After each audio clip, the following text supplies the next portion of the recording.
Olympique Lyonnais, OL, Olympique Lyonnais, OL débrouillé. Bonjour à tous, nous avons gagné 2-1. Vous êtes sur OL Débrief et je vais vous débriefer le match OL Angers, 33e journée de championnat, une victoire 2-1 au Groupama Stadium.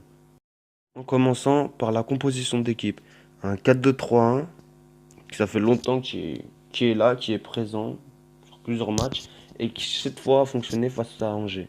Alors Lopez dans les buts, impeccable sur sa ligne, qui fait de beaux arrêts, même s'il est auteur d'une erreur en fin de match à la 89e où on se prend le but. Ensuite, Kenny Tété, un très bon Kenny Tété, qui fait des bonnes interventions et qui centre, ça va, même si des fois il aurait fallu redescendre, la passer à Cornet pour qu'il centre mieux. Ensuite, Marcelo Denayer, la charnière centrale. Marcelo, très bon Marcelo dans l'implication, dans l'explosivité. Denayer, très bon de la tête et qui d'ailleurs fait des petites montées des fois offensives. Qui ramène le ballon, des fois il a même tiré même. Ensuite, Léo Dubois qui monte souvent et qui fait des très bons centres, ça j'ai remarqué. Il était très bon des centres et qui redescend un bon défenseur droit. Ensuite, Ndombele Aouar, deux milieux défensifs, qui Ndombele était plus bas que Aouar et ce qui permettait d'avoir un espèce de troisième défenseur central. Ensuite, Oussem Aouar qui fait des très bonnes passes, qui est auteur d'ailleurs de deux passes décisives et qui permet à l'équipe de vraiment pouvoir accéder à la victoire déjà et qui a été très efficace. Il a tiré des fois aussi, mais bon, c'était moins concrétisant. Ensuite, nos trois milieux offensifs. Nabil Fekir au centre, qui pour moi c'était trop. Pour moi, il devait sortir avant, il devait laisser sa place à, comment il s'appelle, ouais, à Bertrand Traoré ou à Moussa Dembélé.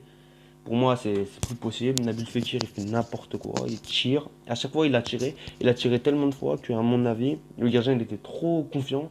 Il était même plus dans les cages. Ensuite, à gauche, Martin Terrier, qui fait des très très très bons appels, qui a pu se démarquer et qui a pu marquer. Et après, donc je vais vous débriefer un petit peu les stats. On va commenter un petit peu tout ça. Donc on voit 24 tirs pour l'OL, ce qui est beaucoup par rapport aux tirs cadrés. Donc 11, pour moi, il faut plus. Ensuite, la possession, on domine largement les Angevins.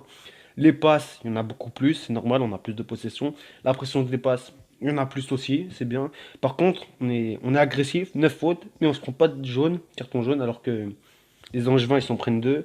Leur jeu, un chacun, donc je trouve ça, c'était assez équilibré, je pense. Et les corners, pareil, 7-7, pour moi, c'est équilibré pareil. Pour terminer la vidéo, on va conclure sur que on est troisième, on reste dans la course pour la Ligue des Champions.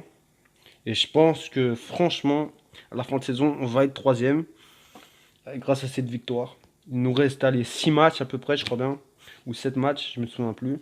Mais je pense qu'on va être troisième. Si on arrive à gagner face à Marseille et à faire un match nul face au LOSC, franchement, j'y crois à la troisième place. Allez, salut. Et à vendredi 26 avril pour le match Bordeaux-Lyon. J'espère qu'on gagnera. Et allez l'OL! Olympique Lyonnais, OL, Olympique Lyonnais, OL débrouillé.